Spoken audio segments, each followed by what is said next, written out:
Because umamin na siya sa akin that she's falling for that Remy. For God's sake. Who's Remy? Yung nabuhusan mo ng soft drinks the other day. She was hired by Eric as a dishwasher sa gusto. Well, wala ko nakikita masama ron. Unless may asawa yung babae. Mauro, ayoko sa babaeng yun, ha? I think she's a social climber. Olivia, dapat nga magpasalamat tayo at may nagugustuhan na si Eric. Of course not. Diba yun naman ang pinangarap natin para sa kanya? Ang ibig sabihin, makakalimutan niya ang babaeng dating iniwan niya. He's finally moving on. But still! Come on. Paano kung totoo ang sinasabi sa dyaryo na nagbububog siya ng anak? May anak siya? Yes! That's even better, Olivia. Yeah. No! May kapalit na si Abigail. Mauro, don't you hear me? Huh? That girl is being accused of... Hey. Mauro! May isip na si Eric. He knows what he wants. Come on. Mauro! I don't like her. She's disgusting. Maraming salamat naman sa sinulat niyong article tungkol kay Roseanne. Yes, pinadala ko na yung regalo ko sa office ninyo. It should be there soon. Sana naman sa susunod na issue, si Barbie naman i-feature niyo.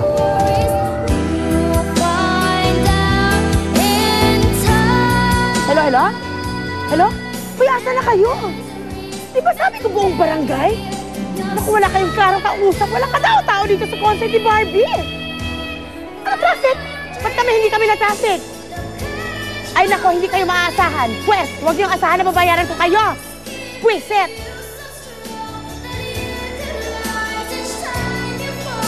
Ano?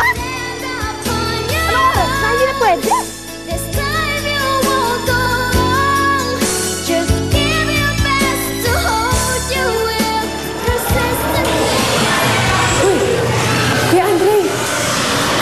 Si Rose ang tulong. Kita mo ba? Ha?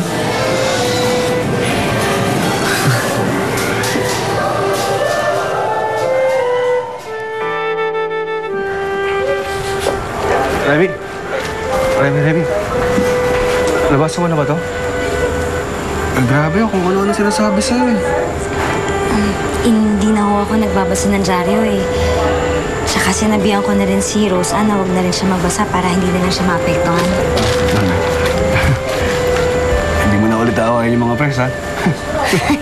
Ako, hindi. Nabigla lang ako noon.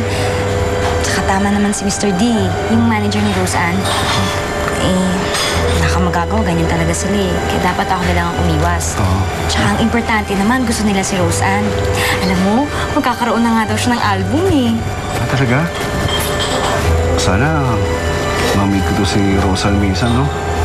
Walang problema. Naku, kayo pa, sir.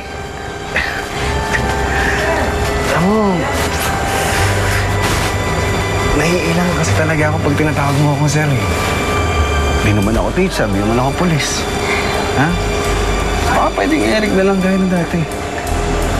Hindi ko kasi alam na ikaw pala may-ari nitong restaurant.